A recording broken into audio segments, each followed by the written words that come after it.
ऋणमोचन महागणपतिस्तोत्रम्। अस्य श्री ऋणमोचन महागणपतिस्तोत्रस्य शुक्राचार्य ऋषिः अनुष्टुप् छन्दः।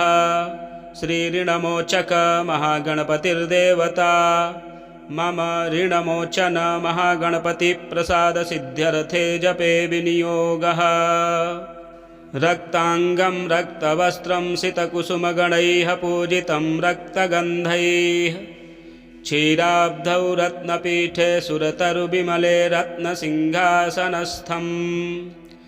दोर्भिपाशाङ्कुशेष्टाभयधरमतुलं चन्द्रमौलिं त्रिनेत्रम्।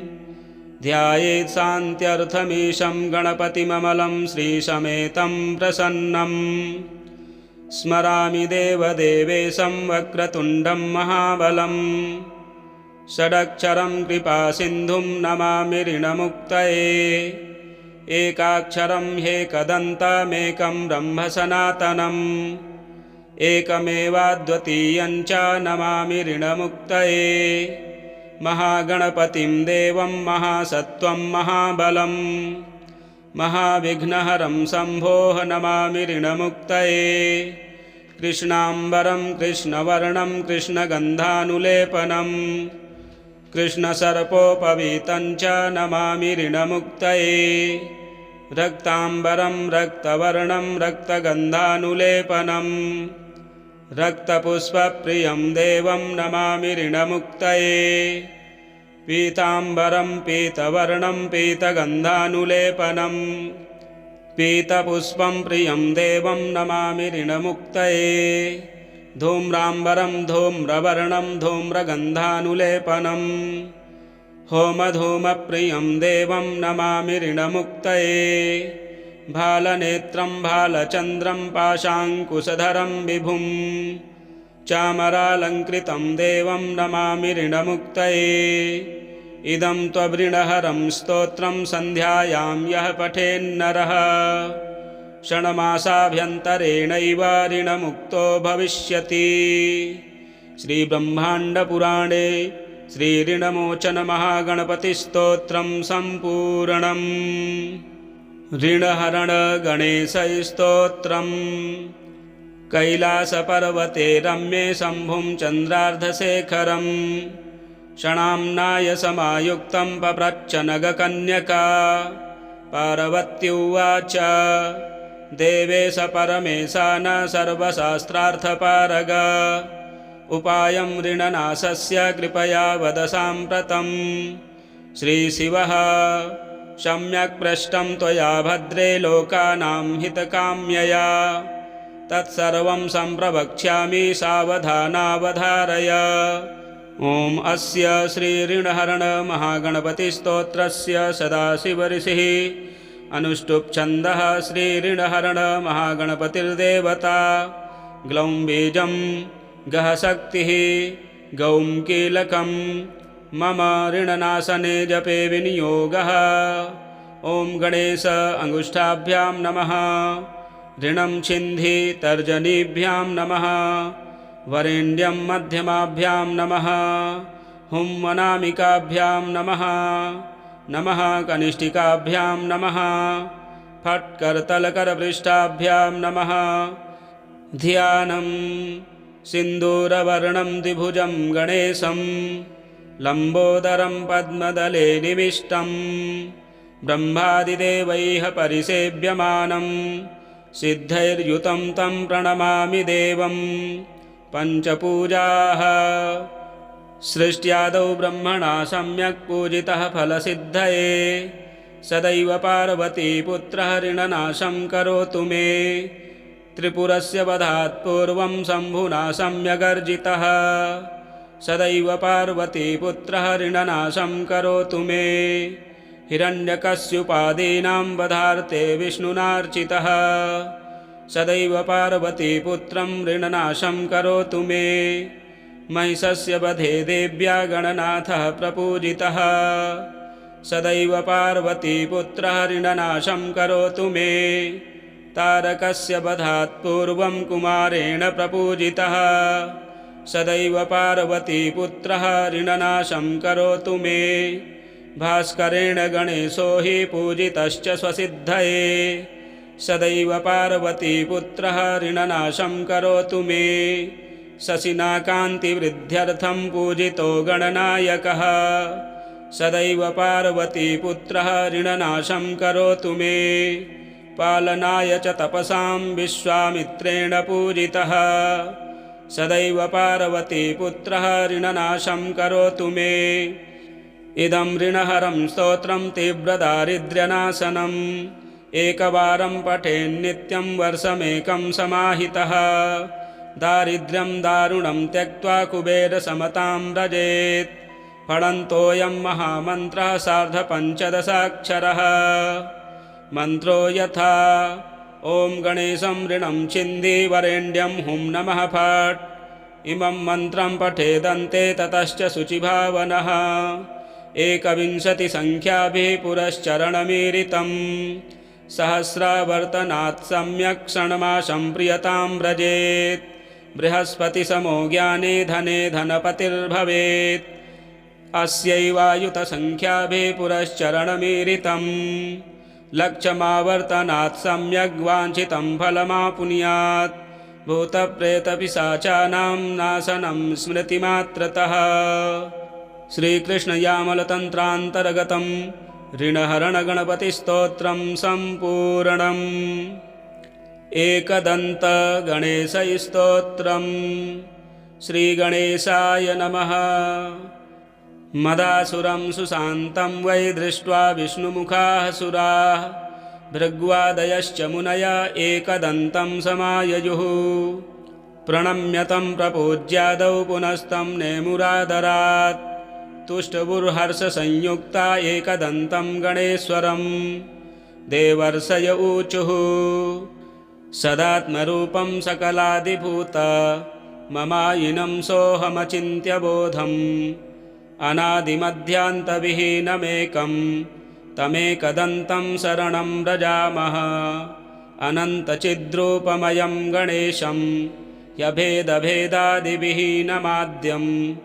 हृदि प्रकाशस्य धरं स्वधीस्थं तमेकदन्तं शरणं व्रजामः।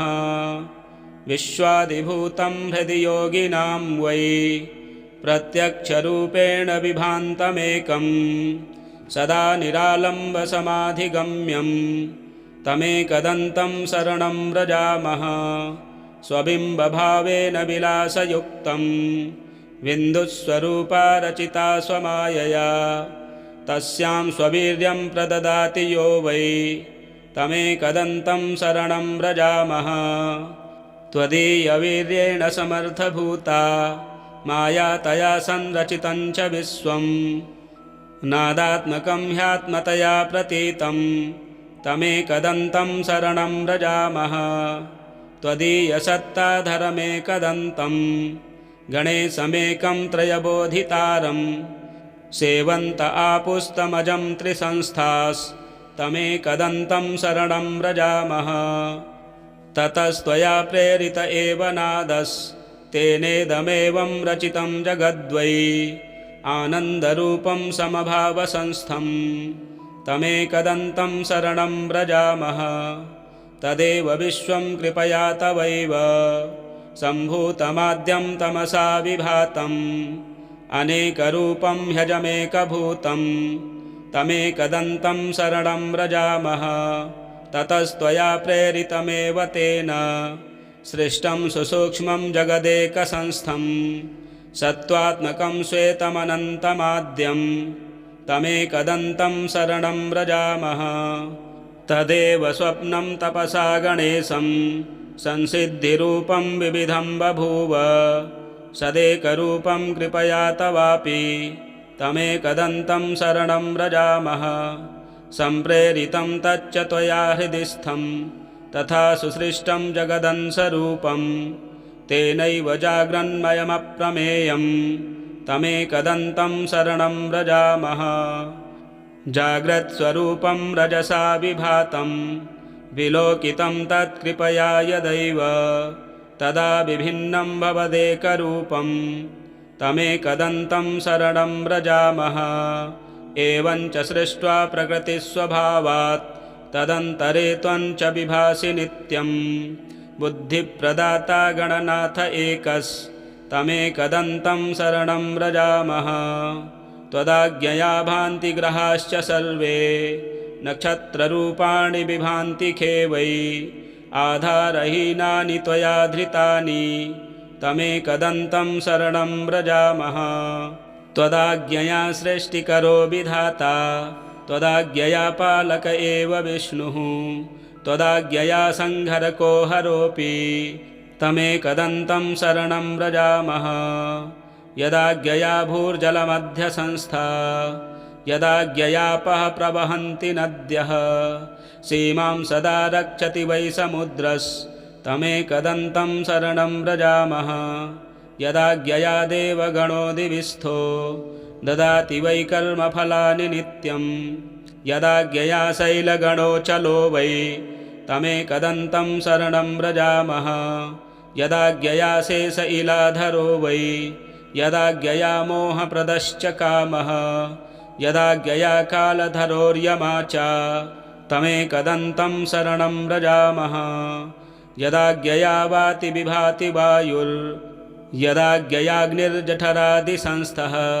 यदाज्ञया वै सचराचरञ्च तमेकदन्तं शरणं व्रजामः।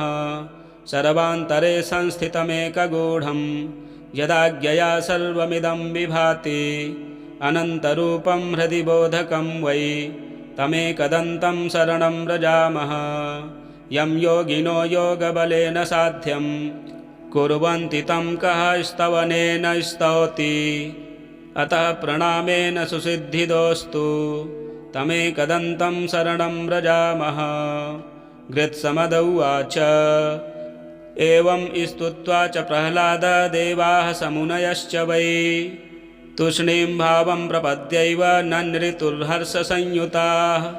स तानुवाच प्रतीतात्मा ह्येकदन्तस्तवेन वै जगादतान् महाभागान् देवर्षीन् भक्तवत्सलः।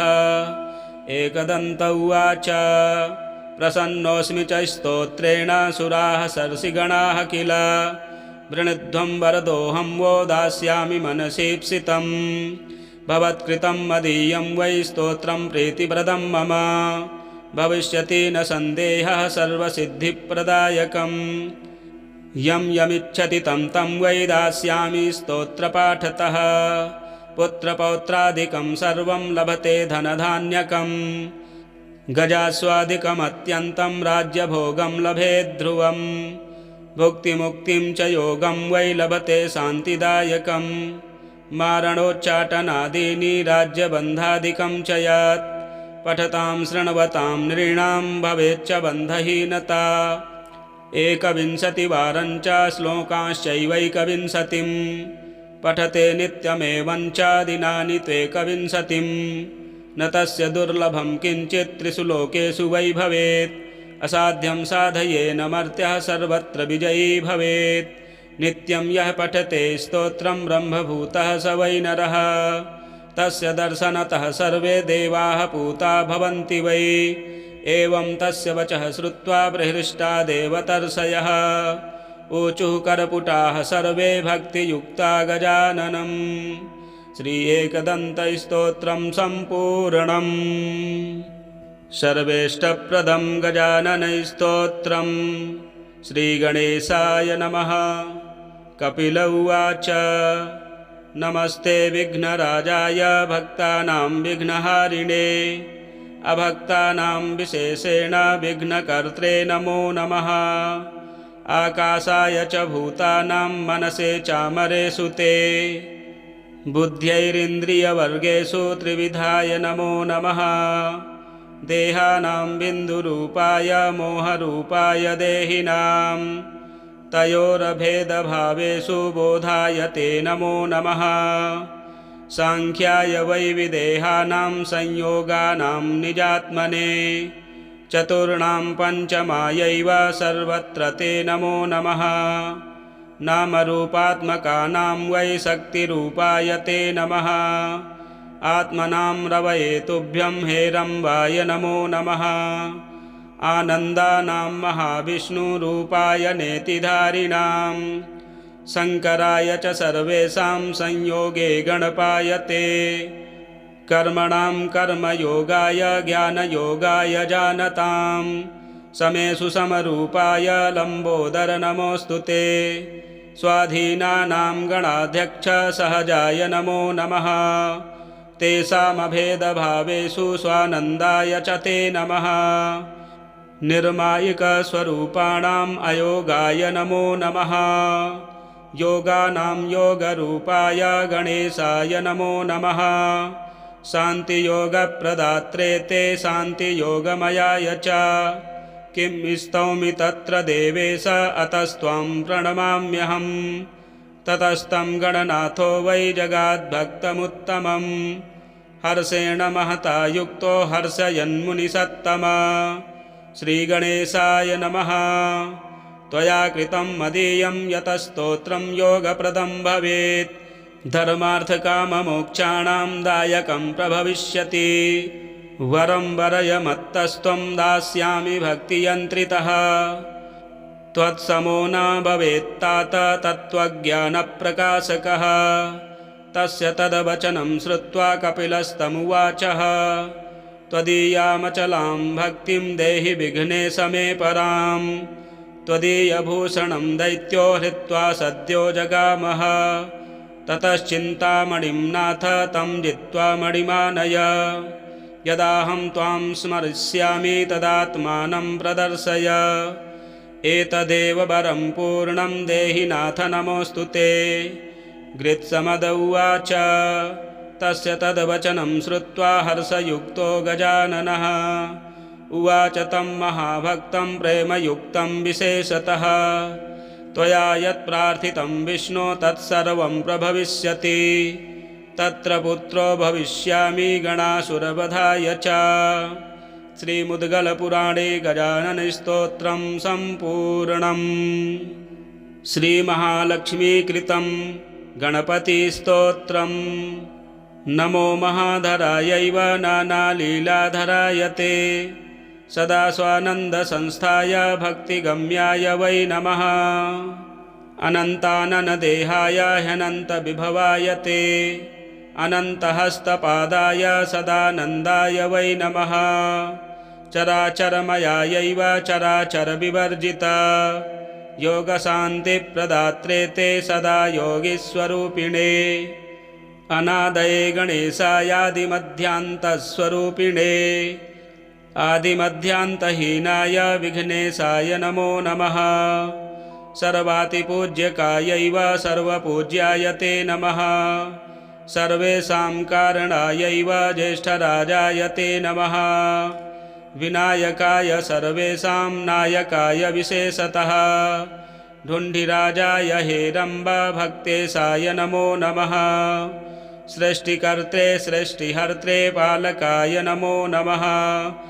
त्रिभिर्हीनाय देवेश गुणेशाय नमो नमः।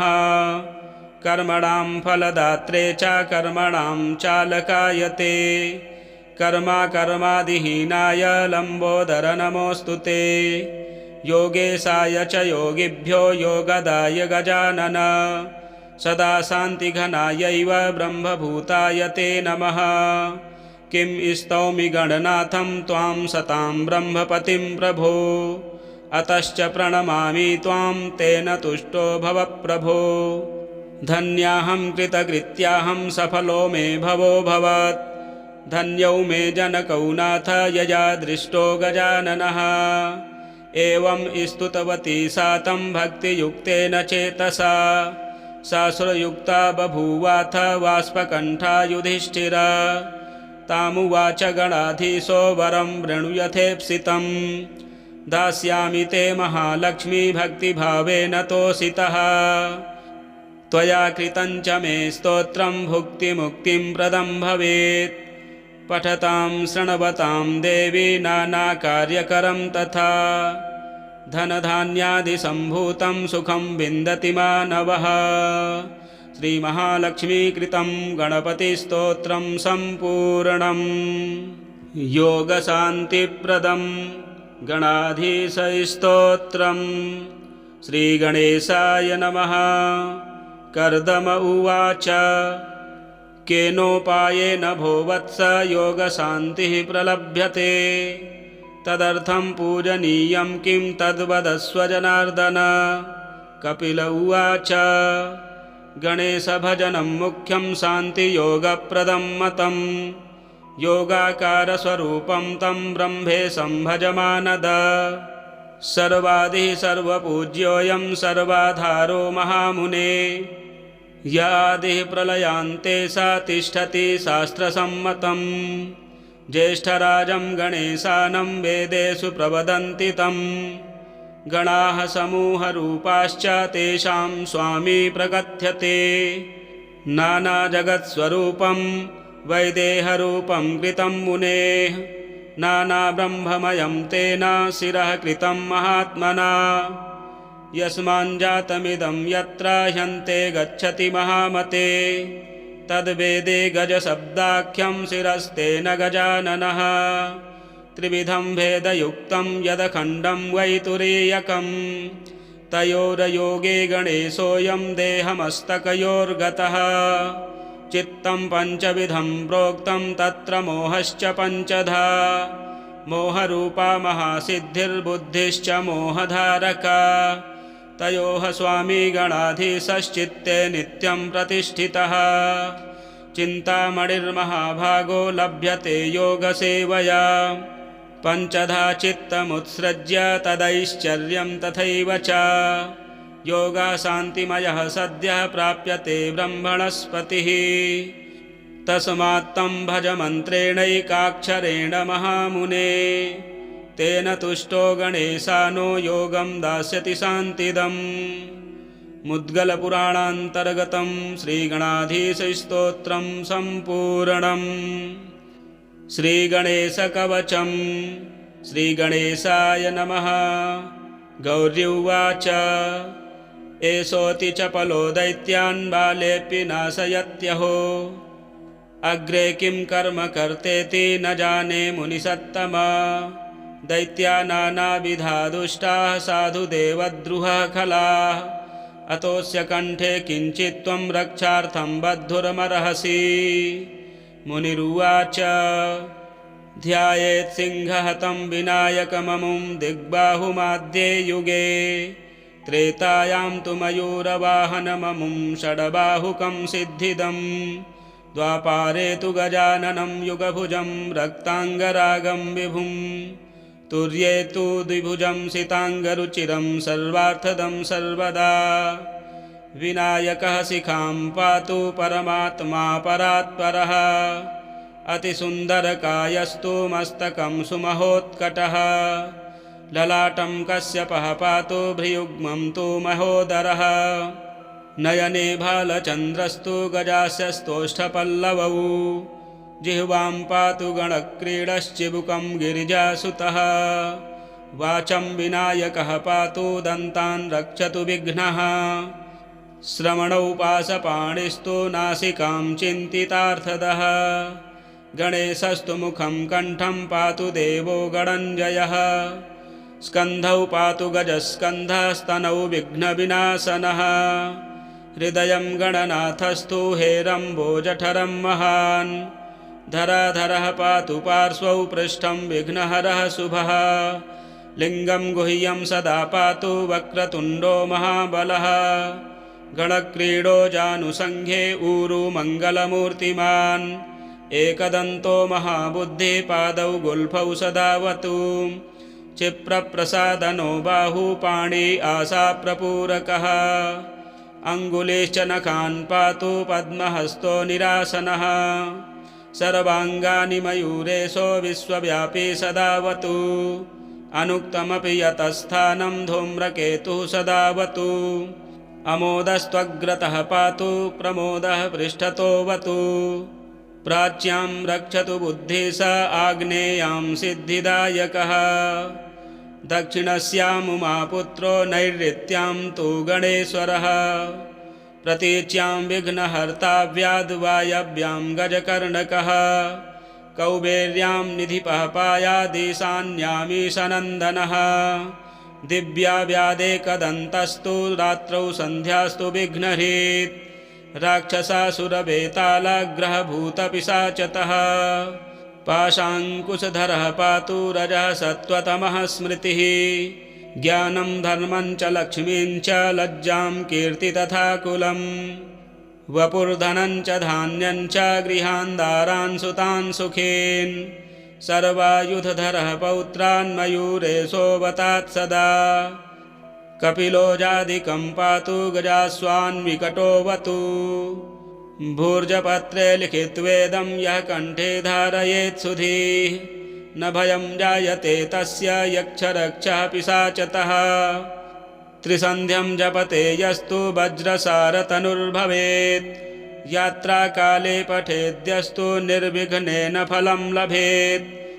युद्धकाले पठेद्यस्तु विजयं चाप्नुयाद्रुतम् मारणोच्चाटकाकर्षस्तम्भमोहनकर्मणि सप्तवारं जपेदेतद्दिनानामेकविंशतिं तत्तत्फलमवाप्नोति साधको नात्र संशयः एकविंशतिवारं च पठेत्तावदिनानि यः कारागृहगतं सद्यो राज्ञा वन्ध्यं च मोचयेत् राजदर्शनवेलायां पठेदेतत्त्रिवारतः स राजसंवशं नीत्वा प्रकृतिश्च सभां जयेत् इदं गणेशकवचं कश्यपेन समीरितम् मुद्गलाय च तेनाथ माण्डव्याय महर्षये मह्यं स प्राह कृपया कवचं सर्वसिद्धिदम् न देयं भक्तिहीनाय देयं श्रद्धावते शुभम् यस्यानेन कृता रक्षा न बाधास्य भवेत् क्वचित्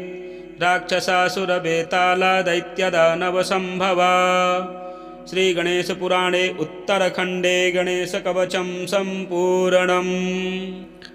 श्रीगणेशमङ्गलाष्टकम्।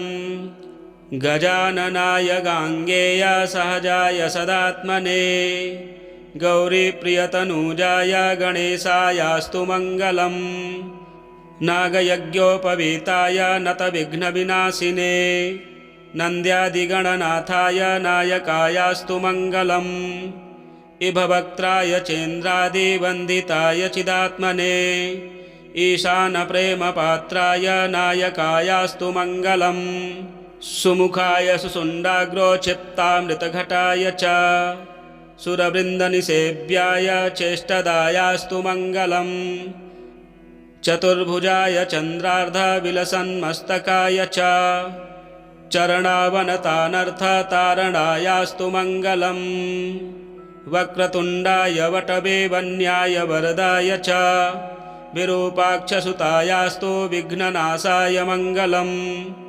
प्रमोदमोदरूपाय सिद्धिविज्ञानरूपिणे प्रकृष्टपापनाशाय फलदायास्तु मङ्गलम् मङ्गलं गणनाथाय मङ्गलं हरसूनने मङ्गलं विघ्नराजाय विघ्नहर्तेस्तु मङ्गलम् श्लोकाष्टकमिदं पुण्यं मङ्गलप्रदमादरात् पठितव्यं प्रयत्नेन सर्वविघ्ननिवृत्तये श्रीगणेशमङ्गलाष्टकं सम्पूर्णम्। हरिद्रागणेशकवचम्। श्रीगणेशाय नमः। ईश्वर उवाच शृणु वक्ष्यामि कवचं सर्वसिद्धिकरं प्रिये पठित्वा पाठयित्वा च मुच्यते सर्वसङ्कटात् अज्ञात्वा कवचं देवी गणेशस्य मनुं जपेत् सिद्धिर्न जायते तस्य कल्पकोटिशतैरपि ॐ आमोदश्च शिरः पातु प्रमोदश्च शिखोपरि सम्मोदो भ्रूयुगे पातु भ्रूमध्ये च गणाधिपः गणाक्रीडो नेत्रयुग्मं नासायां गणनायकः गणक्रीडान्वितः पातु वदने सर्वसिद्धये जिह्वायां सुमुखः पातु ग्रीवायां दुर्मुखः सदा विघ्नेशो हृदये पातु विघ्ननाथश्च वक्षसि गणानां नायकः पातु बाहुयुग्मं सदा मम विघ्नकर्ता च ह्युदरे विघ्नहर्ता च लिङ्गके गजवक्त्रः कटिदेशो एकदन्तो नितम्बके लम्बोदरः सदा पातु गुह्यदेशे ममारुणः व्यालयज्ञोपवीति मां पातु पादयुगे सदा जापकः सर्वदा पातु जानुजङ्घे गणाधिपः हारिद्रः सर्वदा पातु सर्वाङ्गे गणनायकः य इदं प्रपठेन्नित्यं गणेशस्य महेश्वरी कवचं सर्वसिद्धाख्यं सर्वविघ्नविनाशनं सर्वसिद्धिकरं साक्षात् सर्वपापविमोचनं सर्वसम्पत्प्रदं साक्षात् सर्वदुःखविमोक्षणं सर्वापत्तिप्रशमनं सर्वशत्रुक्षयङ्करं ग्रहपीडाज्वरारोगा ये चान्ये गुह्यकादयः पठनाद्धारणादेव नाशमायन्ति तत्क्षणात् धनधान्यकरं देवी कवचं सुरपूजितं समं नास्ति महेशानि त्रैलोक्ये कवचस्य च हारिद्रस्य महादेवी विघ्नराजस्य भूतले किमन्यैरसदालापैर्यत्रायुर्व्ययतामियात् किमन्यैरसदालापैर्यत्रायुर्व्ययतामियात् विश्वसारतंत्रे हरिद्रा गणेश कवचम संपूर्णम। प्रिय दर्शकों, इसी प्रकार से भगवान गणेश जी के सिद्ध स्तोत्र सुनने के लिए हमारे चैनल को ज़्यादा से ज़्यादा सब्सक्राइब करें, वीडियो शेयर करें, लाइक करें। मिलते हैं अगले वीडियो में। जय श्री गणेश।